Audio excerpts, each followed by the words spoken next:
우리 박수 한번 합시다. 할렐루야. 우리 옆 사람하고 인사 한번 합시다. 잘 오셨습니다. 은혜 받겠습니다. 행복하시기 바랍니다. 반대편에도 이렇게 하면서 행복하시기 바랍니다. 주의를 지키는 사람들이 주의를 지키지 않는 사람들보다 5배 더 행복하답니다. 이거는 교회 미국에서 통계를 낸 것입니다. 여러분 행복하게 사시기 바랍니다. 예수 그리스도가 주시는 은혜 안에서 평안하시고 행복하시기를 바랍니다. 지난 연말에 어떤 부부가 실제 있었던 얘기인데 그 음식점에서 회식이 있어서 기분 좋게 회식을 하고 집에 돌아왔는데 이 부인이 안경을 놓고 온 거예요. 근데 이 부인이 운전을 못합니다. 그래서 이제 남편 보러 나 이 안경을 놓고 왔다고 좀 잠깐 다시 좀 갔다 오자고 그랬더니 그 남편이 고래고래 소리를 지르면서 그렇게 얘기해도 못 알아듣고 맨날 그런다고 안 간다고 어떻게 하여튼 잘 꼬셔가지고 갔어요. 차를 타고 가는 내내도 막 귀창이 터질 만큼 잔소리를 하는 거예요. 웃는 분들의 반대편에 있는 분들이 그런 증상이 있는. 그래서 갔습니다. 가가지고 이제 도착을 굉장히 그냥 그런 소리 오만 소리 다 들으면서 가지고 도착을 딱 해가지고 이제 이 부인이 내려가지고 안경을 가지러 가는데 남편이 이렇게 얘기하는 거예요. 여보, 그 안경 가져오면서 내 핸드폰도 좀 갖고 와. 그러더라는 거예요. 네. 자, 우리는 남의 형편과 처지를 이해하는 마음, 용납하는 마음, 용서하는 마음, 그리스도의 마음인 줄로 믿습니다. 그리스도의 마음으로 그리스도와 같이 살아가는 삶을 우리는 기독교인의 생활이라고 말할 수가 있습니다. 오늘 그리스도인의 생활이 없다고, 그래서 많은 사람들이 교회에 희망이 없다고, 또 안티 기독교인들은 그보다 한두 단계 더, 제가 여기서 표현하기는 어렵지만 더 강도 높은 교회를 향한 심한 매질들도 있는 것을 보게 됩니다. 오늘 말씀의 제목을 그래서 우리 한번 따라합시다. 교회가 세상의 희망입니다. 사실 마음속의 간절함은 이 교회가 세상의 희망입니다 라고 하는 이 말을 하기에는 조금은 움츠러드는 마음이 있어서 사실은 이런 의미를 한번 담았는데, 우리 한 번 더 따라합시다. 교회가 세상의 희망이 되어야 합니다. 아멘. 네, 교회가 세상의 희망이 되고 있지 못하다면 교회가 세상의 희망이 될 수 있도록 교회의 본질을 회복하는 운동이 일어나야 될 줄로 믿습니다. 위대한 설교가인 마르틴 로이드 존스의 진정한 기독교라는 책에 이런 말씀이 있습니다. 기독교란 무엇인가? 지금 이보다 더 긴급한 질문은 없다. 제가 이렇게 말하는 것은 복음이야말로 오늘날 이 세상의 유일한 희망이기 때문이다. 복음은 우리 모두에게, 그리고 오늘도 이 복음을 기다리고 있는 인류의 고난과 그리고 기아와 빈민과 또 말할 수 없는 고통들, 그리고 삶의 무게에 짓눌리고 넘어져가고 쓰러져가는 수많은 영혼들에게 교회와 복음은 희망이 되는 줄로 믿습니다. 체스터톤이라고 하는 사람은 이렇게 말했습니다. 기독교는 시도된 적도 부족함이 드러난 적도 없다. 다만 어렵다고 여겨져서 시도되지 않았을 뿐이다 라고 말했습니다. 기독교가 부족해서 세상을 바꾸지 못하는 것이 아니라 기독교가 무엇인지 제대로 알지 못하는 것이 문제라고 지적하고 있습니다. 체스터톤은 오늘날 그렇습니다. 우리가 정말 예수 그리스도의 기독교로, 예수 그리스도의 정신으로 살아간다면 기독교는 결코 이 세상의 부족함도, 또 우리 가정의 부족함도 없을 것이라고 확신을 갖게 됩니다. 세상에 희망이 되는 교회는 복음이 살아있고 성령의 임재가 있고 예수 그리스도의 증인이 되는 교회인 줄로 믿습니다.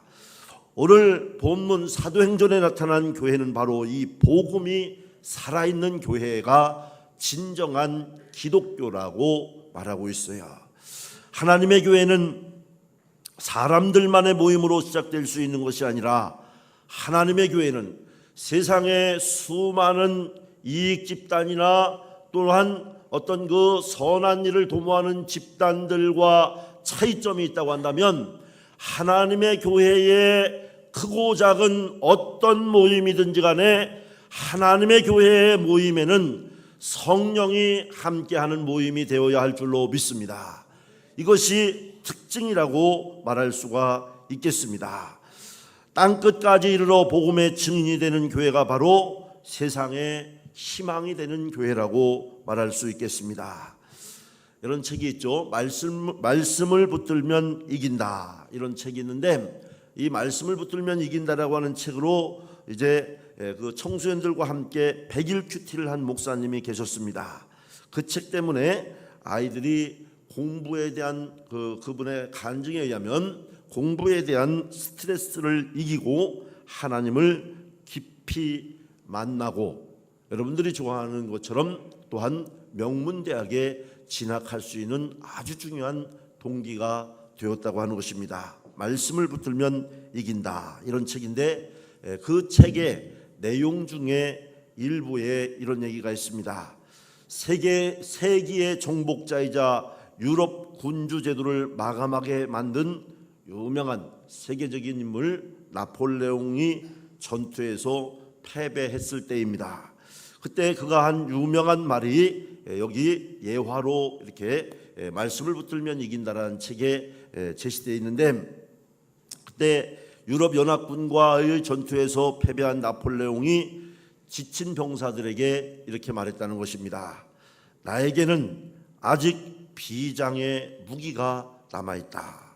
그것은 희망이다 라고 말했다는 거예요. 우리 사랑하는 성도 여러분, 여러분의 인생에는 희망이 있는 줄로 믿습니다. 우리 연세가 많으신 분들에게는 천국의 희망이 점점 더 커가고 하늘나라의 보화를 쌓는 삶이 점점 더 많아지게 되는 줄로 믿습니다. 희망이 있습니다.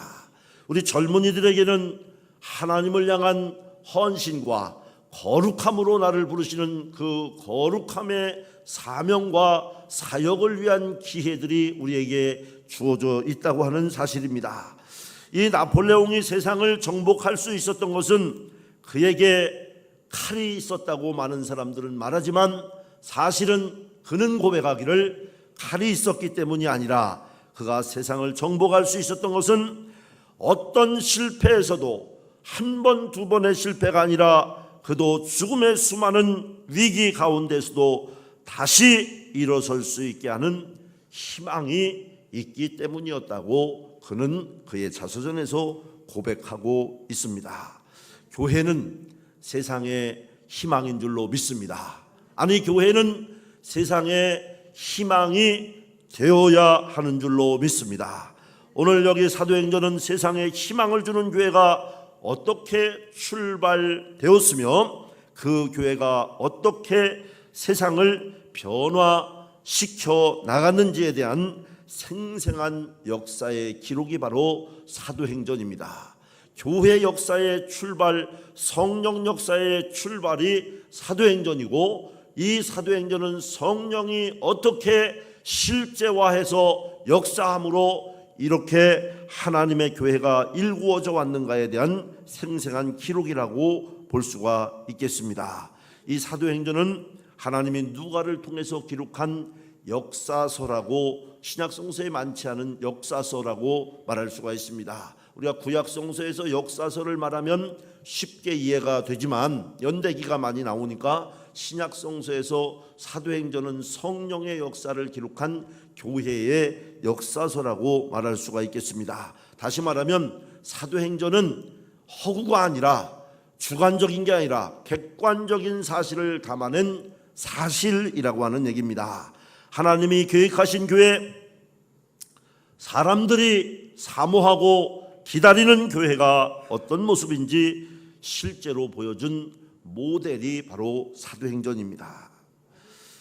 그래서 교회가 교회다워져야 한다는 말, 그런 말 많이 쓰죠. 우리 한번 따라합시다. 교회는 교회다워야 합니다.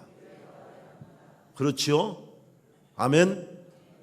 그래서 여기에 거부감이 있는 사람들이 이렇게 많이 말하죠. 교회가 왜 그래? 그러지 않습니까? 목사님이 왜 그래? 장로님이 왜 그래? 근데 집사님이 왜 그래? 이렇게 얘기 안 하는 것 같더라고요. 엉망이어도. 교회가 사도행전에 나타난 교회의 모습처럼 되어져야 할 줄로 믿습니다. 한국교회가 세상의 소금과 빛이 되지 못하고 세상의 희망이 되지 못하는 이유 무엇일까? 과연 그 실체가 끊임없이 이 문제에 대한 화두가 나오는데 과연 그 본질은, 그 실체는 무엇이냐? 사도행전적 교회의 모습을 잃어버린 채 저마다의 교회를 꿈꾸고 있기 때문이 아닙니다. 100명 모이는 교회는 1000명 모이면, 이 목회를 해보면요, 교인이 없고 어려울 때는, 교인이 얼마 안 될 때는요, 교인 한 100명만 모이면 교회다운 교회를 좀 하겠구나, 이렇게 생각이 돼요. 그래서 교인이 한 100명 모입니다. 그러면 교인이 한 1000명은 모이면 좀 이제 좀 이것저것 좀 선교도 하고 하겠구나. 교인이 한 1000명쯤 모이면, 저는 안 모여봐서 모르겠지만 선배들의 얘기를 들어보면 교인이 한 10,000명 정도 모이면 뭔가 좀 힘을 좀 쓰겠구나, 이렇게 생각이 된다는 것입니다. 10,000명 아니라 10만 명이 모이고 100만 명이 모여도 교회의 본질에 접근하지 못할 수도 있습니다. 왜냐하면 그렇게 교회는 10명, 100명, 200명, 1000명, 10,000명이 그 수가 아니라 얼마가 모였든지 간에 그 안에 사도행전적 역사가 일어나야 그것이 바로 교회인 줄로 믿습니다. 그리스도인, 진정한 기독교인이라고 하는 것은 그 사람이 어떤 모습이었냐가 중요한 것이 아니라 그를 통하여 바로 사도행전적 교회의 역사를 일으키는 성령의 사람으로 살아가는 사람들, 그들을 우리는 진정한 기독교인이라고 말할 수 있지 않겠습니까? 그러기에 교회가 세상에 희망이 되기 위해서는 무엇보다도 사도행전적인 교회의 모습으로 돌아가야 합니다. 자신이 내가 꿈꾸는 교회를 말하지 말고 내 생각에 교회가 왜 그래? 교회가 어째 그래? 내가 생각하는 교회가 아니라 사도행전의 교회의 모습, 사도행전이 말하는 교회의 모습으로 돌아갈 때 진정한 기독교, 진정한 교회가 될 줄로 믿습니다. 이런 세상의 희망이 되는 사도행전적 교회의 모습이 무엇입니까? 오늘 본문을 통해서 첫 번째로 우리가 살필 수 있는 것은, 우리 한번 따라합시다. 복음이 살아있는 교회. 교회는요, 복음이 살아있어야 합니다. 사람들이 희망을 잃어버린 것은요, 결코 희망이 될 수 없는 것을 붙들고 살기 때문에 그렇습니다. 누구나 그렇습니다. 사람들이 희망이 없는 사람들의 특징은 희망이 될 수 없는 것을 붙들고 살았기 때문에, 어차피 희망이 아닌 것을 붙들고 있었기 때문에 알고 보니까, 까보니까 희망이 없는 거예요. 희망은 어디 있습니까? 앞서 말씀드린 마틴 로이드 존스는 진정한 기독교라는 그의 책에서 이렇게 말합니다. 인간으로 하여금 인생을 정복하고 다스릴 수 있게 하며 결코 사라지지 않는 희망을 줄 수 있는 것은 하늘 아래 오직 복음밖에 없다. 그랬어요. 선언을 했어요. 복음이야말로 세상의 유일한 희망이라고 말했습니다. 그래서 교회가 세상의 희망이 되기 위해서는 교회 안에 먼저 복음이 들려져야 하고, 교회가 세상의 희망입니다 라고 말하기 전에 이 교회 안에, 그 교회 안에 복음이 들려지고 있는가, 이 복음을 세상으로 나가 전파하고 있는가. 오늘 사도행전 1장 1절로 2절 말씀을 보면요, 한번 함께 읽어보겠습니다. 우리 함께 시작. 데오빌로여, 내가 먼저 쓴 글에는 무릇 예수께서 행하시며 가르치시기를 시작하심부터, 2절 봅니다. 그가 택하신 사도들에게 성령으로 명하시고 승천하신 날까지의 일을 기록하였노라, 이렇게 말하고 있는데, 이 사도행전을 기록한 저자가 처음 시작 아닙니까? 사도행전의 시작, 쓴 글이 있다고 합니다. 그 먼저 쓴 글이 뭐냐면, 여기서 먼저 쓴 글은 누가복음을 얘기하는 거예요. 그래서 누가복음이 먼저 쓰여졌고, 이제 사도행전을 누가가 썼지 않습니까? 그래서 이제 누가복음 1장 3절을 보면, 우리 함께 보겠습니다. 누가복음 1장 3절. 그 모든 일을 근원부터 자세히 미루어 살핀 나도 데오빌로 각하에게 차례대로 써 보내는 것이 좋은 줄 알았노니.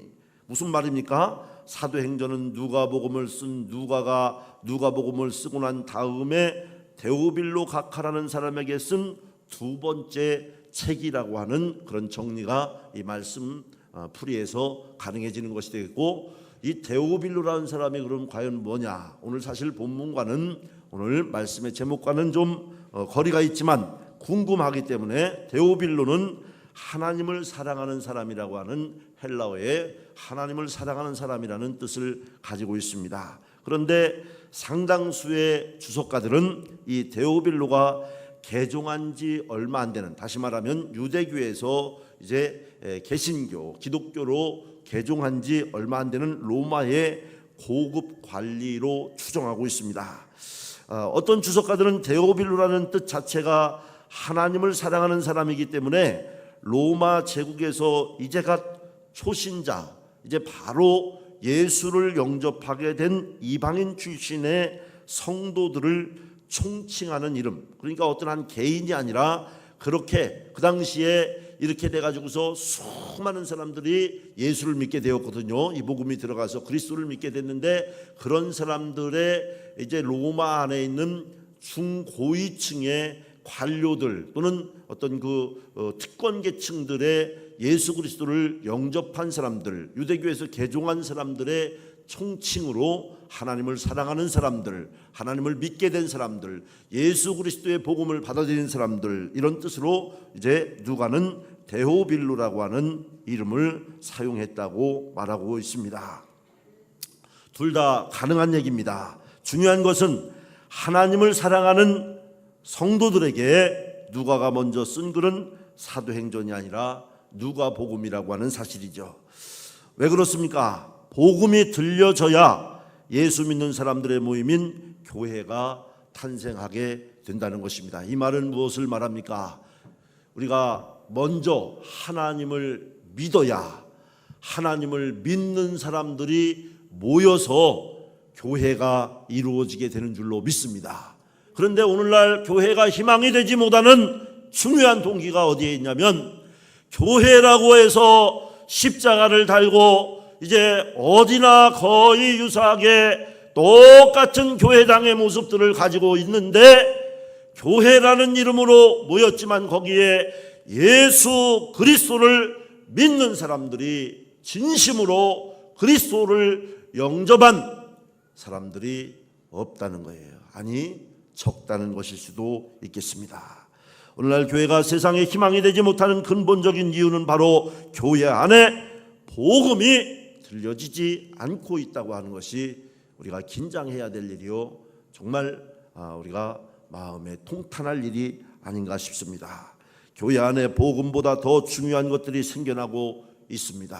여러 가지 모양으로 교회의 이름은 교회인데, 또 2단, 3단, 사이비 같은 것들도 있지만, 이름은 기독교인인데, 이름은 집사님인데, 이름은 권사님인데, 이름은 장로님인데, 이름은 전도사님인데, 이름은 목사님인데, 그 이름과 전혀 관여없는 그런 그리스도가 없는, 복음이 고백되지 않는 삶을 살아가고 있는 사람들이 집합체가, 교회가 되어지니까 바로 그 교회에 희망이 없다고 사람들이 아우성치고 있다는 것입니다. 그래서 오늘 이 누가복음과 사도행전에서 볼 수 있는 영적 중요한 원리는 누가복음이 먼저 쓰여져야 그 다음에 사도행전이 가능하다는 거예요. 예수 그리스도를 믿는 사람들이, 성령 받은 사람들이 있어야 그 사람들이 모여서 성령의 역사를 일으킬 수 있는 것은 초등학문에서도 이해할 수 있는 게 아니겠습니까? 아멘 되십니까? 그런데 오늘 한국 교회에 이거 없이 사람들이 모인 곳을 교회라고 이렇게 말하고 있기 때문에 그 교회에 희망이 없어졌다고 하는 것입니다. 그렇습니다. 실제로요, 좋은 일을 하겠다고 이제 교회 안에 복음보다 더 중요한 것들이 많이 생겨나고 있습니다. 얼핏 보면 좋은 것 같지만 어떤 교회는 학교를 시작하고 사회복지 법인을 만들고, 또한 이제 지역 주민들에게 다가가기 위해서 카페를 만들고 도서관을 만들고 스포츠 센터를, 심지어 대형 스포츠 센터를 만들기도 하고, 주민복지관이라든지 교회가 이런 것을 갖추어 놓고 믿지 않는 사람들과 접촉하는 것은 사실 굉장히 좋은 일이에요. 동기부여에서는 우리가 적극적으로 환영해야 될 일입니다. 이것을 통해서 복음을 전할 수 있는 기회가 생기고 또 그리스도의 향기를 전할 수 있다는 측면에서는 너무너무 좋습니다. 그렇지만 거기에 영혼을 구원하는 복음 전도가 빠져 있다면 그것은 교회가 아니고, 사실 많은 그리스도인들에게 이런 영적 위장은 우리가 실수하고 있다고 하는 것입니다. 어떤 세탁소 주인이요, 세탁소를 하면서 이제 그 전에 봉제 공장 다니면서 배운 수선 기술을, 사람들이 세탁하러 와가지고 좀 수선도 좀 해주죠. 그래서 수선도 이렇게 좀 하게 됐습니다. 수선은 그런데 시간이 지나면서 세탁소로 시작했는데 세탁을 맡기는 사람보다 수선을 맡기는 사람들이 점점 많아지게 됐어요. 그래서 나중에는 바빠가지고 또 돈벌이도 그렇고 해서 이제 세탁은 않고 수선만 하게 됐어요. 이 돈이 괜찮고 또 수입도 좋아지고. 이러면 됩니까? 이름은 세탁소인데 그 안에 들어가니까 뭐 하고 있어요? 수선만 하고 있어요. 이래서야 되겠습니까? 왜 이러는 겁니까? 그래서 무슨 일을 하든지 자기 마음이겠지만 적어도 이름은 바꿔야 되지 않을까. 세탁소에서 수선집으로 이름은 바꿔야 하지 않을까. 그래야 손님들이 세탁을 맡기러 오는 혼동을 피할 수 있지 않을까. 이것을 오늘 우리 교회에 적용시키면 어떨까. 이름 바꿔야 할 교회들이 많지 않을까 싶기도 하고요. 교회는 복음이 살아있어야 하는 줄로 믿습니다. 교회의 핵심, 그것을 예수 그리스도라고 한다면 복음이 뭡니까? 기쁜 소식, 좋은 소식, 축복의 소식, 은혜의 소식이라고 할 때 바로 교회가 전해야 될 복음, 기쁜 소식, 좋은 소식, 은혜의 소식, 축복의 소식은 교회가 영혼에게 다가가야 할 것은 바로 예수 그리스도인 줄로 믿습니다.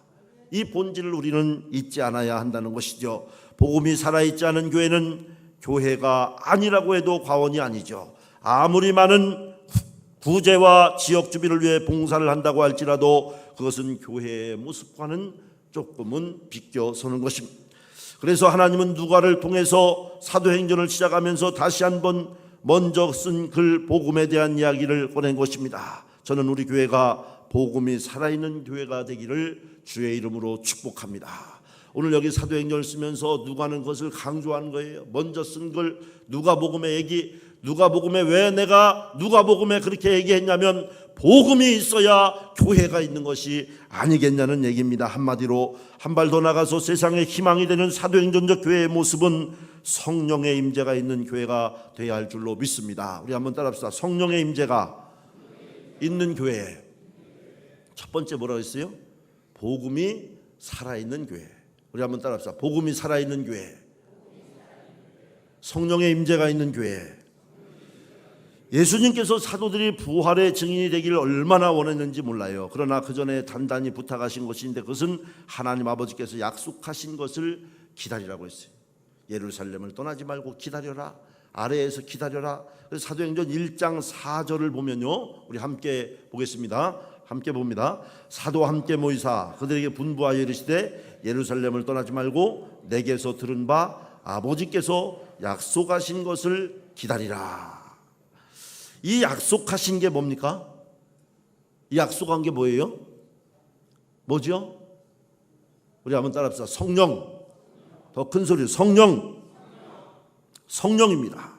요한복음 15장 26절에 보면 이렇게 말씀을 함께 봅니다. 요한복음 15장 26절 내가 아버지께로부터 너에게 보낼 보혜사 곧 아버지께로부터 나오시는 진리의 성령이 오실 때에 그가 나를 증언하실 것이요 그랬습니다. 하나님 아버지께서 무엇을 보냅니까? 성령을 보내시겠다고 그랬어요. 예수님께서 부활하셔서 승천하신 후에 성령을 보낸다는 것입니다.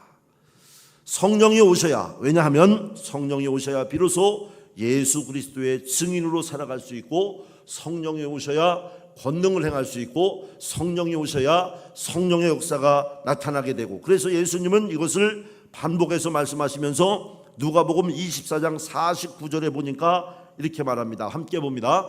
볼지어다 내가 내 아버지께서 약속하신 것을 너희에게 보내리니 너희는 위로부터 능력으로 입혀질 때까지 이 성에 머물라 그랬습니다. 교회가 세상의 희망이 되지 못하고 욕을 먹는 이유가 무엇입니까? 급하기 때문입니다. 서두르기 때문입니다. 교회가 되지 않았는데 교회를 만들려고 하기 때문입니다. 아직 알도 낳지 않았는데 먼저 뛰고 날고 하려고 하기 때문입니다. 성령의 역사가 일을 하는 것이 아니라 자신의 뜻과 열정으로 일을 합니다. 어떤 사람들 교회에 열심을 가지고 봉사도 하고 헌신도 하고 물질도 드리고 충성도 하고, 그런데 그 출발이 성령으로부터 기다리고 사모하고 영적 무기를 가진 성령으로부터, 하나님으로부터, 교회는 하나님으로부터 오는 능력을, 여러분 그렇지 않습니까? 오늘도 여기 예배당에 왜 왔습니까? 우리가 이 세상에서 얻을 수 있는 학습도감적인 지식과 기술과 또 사람들이 가지고 있는 기술적인 어떤 사회적인 성공과 출세와 여러 가지 기술적인 방법을 얻기 위해서 여기 왔습니다. 하나님 만나려고 온 줄로 믿습니다. 그것으로 안 되니까 그것 이외에 우리 인간의 한계를 뛰어넘는 전능하신 분의 능력이 있음을 믿는 사람들이 아버지 집으로, 하나님 아버지 집으로 오신 줄로 믿습니다.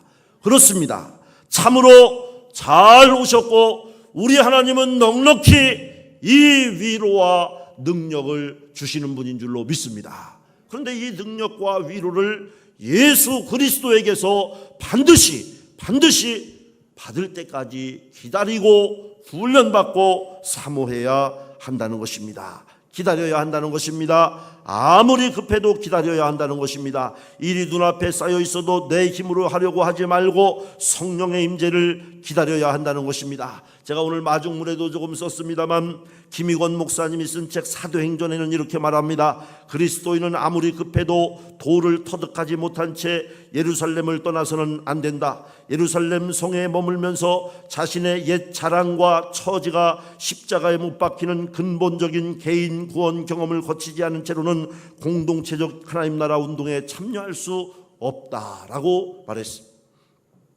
예배당에 와서 성령 받지 않고는, 훈련 받지 않고 하나님의 일을 자칫 잘못하면, 여러분 옛날에 우리 한국 문화가 농업인구가 1800만까지 가지 않았습니까?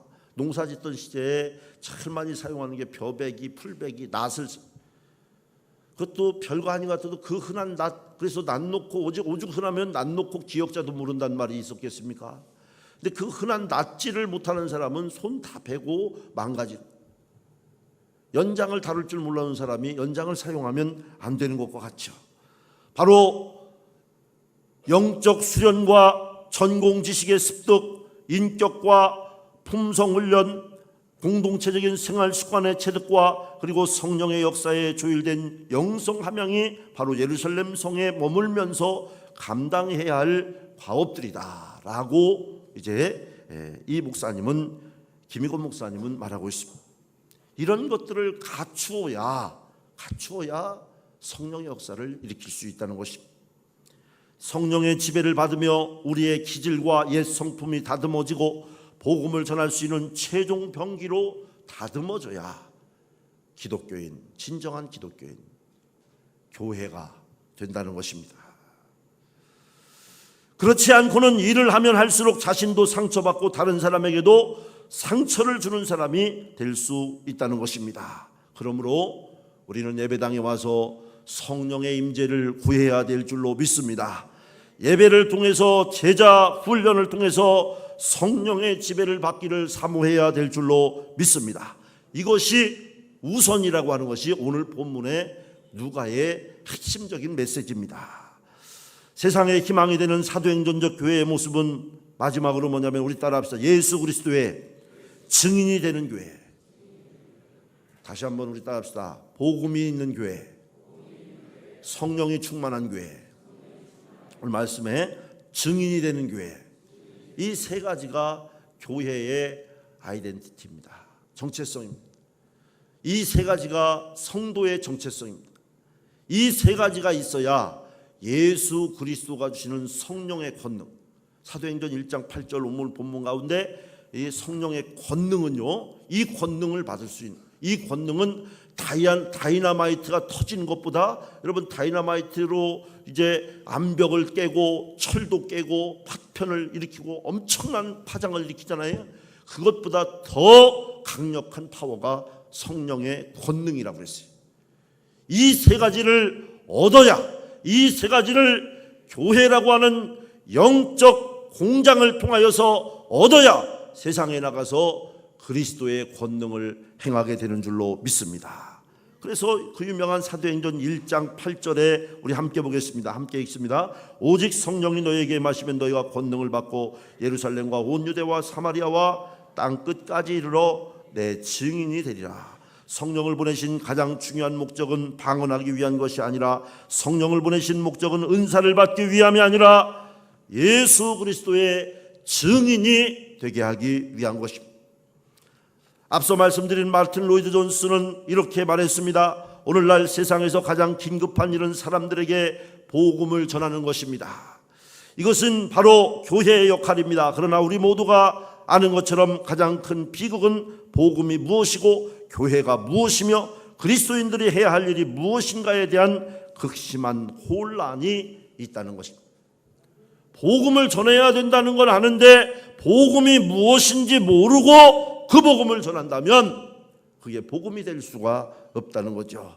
사도행전은 사도들이 증인되어서 살아간 역사입니다. 성경 공부한 사람들이 써간 역사가 아닙니다. 예수님의 증인으로 살아간 사람들로 인해서 교회가 세워지고 그 교회가 사회를 변화시켰던 그런 변혁의 역사의 기록이 사도행전입니다. 그래서 이 세상을 변화시키고 싶다면 예수의 증인으로 살아가야 한다고 사도행전은 증언하고 있습니다.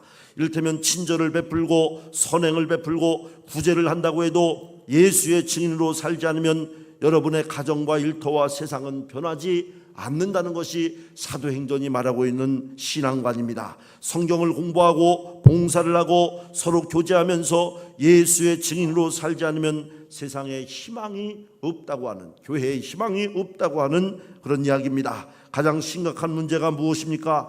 증인도 아닌데 말을 전한다는 겁니다. 이런 것들이 뒤엉켜서 교회의 희망을 실추시키기도 했습니다. 사도행전의 증인들이 그랬던 것처럼 예수님을 전함으로 세상의 희망이 되는 그런 교회가 되어야 할 줄로 믿습니다. 우리 동영상 하나를 보겠습니다. 바로 증인이 되었던 세계적으로 유명한 이야기 중에 하나인 이제 미국의 워터게이트 사건의 주역인 찰스 콜슨, 닉슨 리처드 닉슨 전 대통령과 미국 대통령의 함께했던 하야를 찰스 초래한 콜슨에 관한 워터게이트 이야기입니다. 사건. 이 사건의 주역이자 닉슨의 특별 고문을 지낸 찰스 콜슨이 향년 80세 일기로 사망했습니다. 뉴욕에서 이상원 특파원이 보도합니다. 미국 버지니아의 재소자 선교재단은 콜슨이 지난달 말 뇌수술을 받고 나서 합병증으로 투병하다 숨졌다고 밝혔습니다. 1969년 닉슨의 참모로 발탁된 콜슨은 닉슨의 재선을 위한 워터게이트 사건을 주도한 인물로 알려졌습니다. 당시 워싱턴 정가에서는 콜슨을 사악한 천재, 더러운 술수의 달인 등으로 평가했습니다. 콜슨은 워터게이트 사건이 폭로되고 나서 유죄 판결을 받았고 7개월을 감옥에서 보냈습니다. 콜슨은 수감 기간에 독실한 기독교 신자로 변신했고 이후 재소자들을 상대로 전도 활동을 펼쳐왔습니다. 콜슨은 종교계의 노벨상이라고 불리는 템플던 상까지 받았습니다. 뉴욕에서 연합뉴스 이상훈입니다. 이 콜슨의 그 책, 감옥에서 쓴 책, 백악관에서 감옥까지, 여러분 거꾸로 돼야 되는 거 아닙니까? 감옥에서 백악관까지 뭐 이렇게 해야 되는 거 아니겠습니까? 한라에서 백두까지, 뭐 또 우리나라 사람처럼 이제 개가천선하고 성공주의적인 어떤 그런 것들을 얘기해야 되는 거 아닙니까? 그러나 이 콜슨은 백악관에서 감옥까지라고 하는 그의 책에 여기 소개된 내용들 가운데는 기독교적인 부분이 이제 뉴스를 제가 따온 거라 이제 좀 약해서 그 부분을 일부 말씀을 드리면, 나는 모든 것을 잃었었다. 권력, 위신, 자유, 심지어 나의 정체성마저도 잃어버렸다. 1974년 여름 연방교도소 재수 23,226번이었던 나는 흑백 텔레비전에 자그마한 화면을 뚫어지게 쳐다보고 있었다. 이 나라의 온 국민과 함께 나는 리처드 닉슨 대통령이, 내가 3년 반 동안 성실하게 보필한 그 대통령이 사임하는 장면을 지켜보고 있었다. 그것은 내 인생의 가장 황폐한 경험 중에 하나였다. 그러나 다른 한편으로는 나는 모든 것을 얻는 것이기도 했다. 정말로 중요한 모든 것, 즉 살아계신 하나님과의 개인적인 관계를 얻었다. 내 인생은 예수 그리스도에 의해 극적으로 변화되었다. 감옥에서 지루한 날을 보내면서 나는 내 인생의 극적인 변화, 즉 백악관에 있다가 감옥까지 가게 된 상황의 의미를 설명하고자 조금씩 글을 쓰기 시작했다. 거액을 제시하며 정치 회고록을 써달라고 하는 요청이 많았지만 나는 하나님께서 내 인생에 하신 일을 사람들에게 꾸밈없이 전달해야 한다는 생각이 들었다. 그래서 나는 메모지에 극적이기 시작했고 그것이 훗날 이 책이 되었다. 당시 나는 기독교 출판업계가 존재하는지조차도 몰랐다. 내가 아는 것은 단지 사람들에게 반드시 알려야만 하는 이야기, 다른 사람들에게 희망과 격려를 줄 수도 있는 이야기가 내게 있다는 것 뿐이었다. 그 이야기가 바로 이제 콜슨이 만난 예수 그리스도라고, 그는 백악관에서 감옥까지라고 하는 이 이야기에서 주장을 하고 있습니다. 이 워터게이트 사건을 여러분도 들어본 적이 있을 만큼 세계를 뒤흔들었던 닉슨의 워터게이트 사건으로 인해서 닉슨도 이제 그 대통령직이 끝나게 되고, 또 이제 이 책임을 졌던 사람이 바로 찰스 콜슨입니다. 이 닉슨에 대한 충성도와 그 모든 세계 권력의 중심부에 있던 세계의 흐름에 이제 좌표를 이제 변화시킬 만큼 그 충성도를 가지고 이 책임을 졌던 이제 콜슨이 감옥으로 가면서 자기가 모든 십자가를 지고 감옥으로 가면서, 그리고 그 감옥 안에서 그는 새로운 삶을 만나게 된 이야기. 그가 만난 분이 누구냐면 예수 그리스도입니다. 예수 그리스도, 그분은 저와 여러분도 꼭 만나야 할, 아니 우리가 만났다면, 아니 만났는데 이제 어딘가에 어느 순간부터 언제부터 잃어버리고 나홀로 걸어온 내 인생길이 있다면 예수 그리스도, 그분을 꼭 저와 여러분도 다시 만나야 할 줄로 믿습니다. 돌아가야 합니다. 그분을 만났던 자리로 돌아가야 합니다.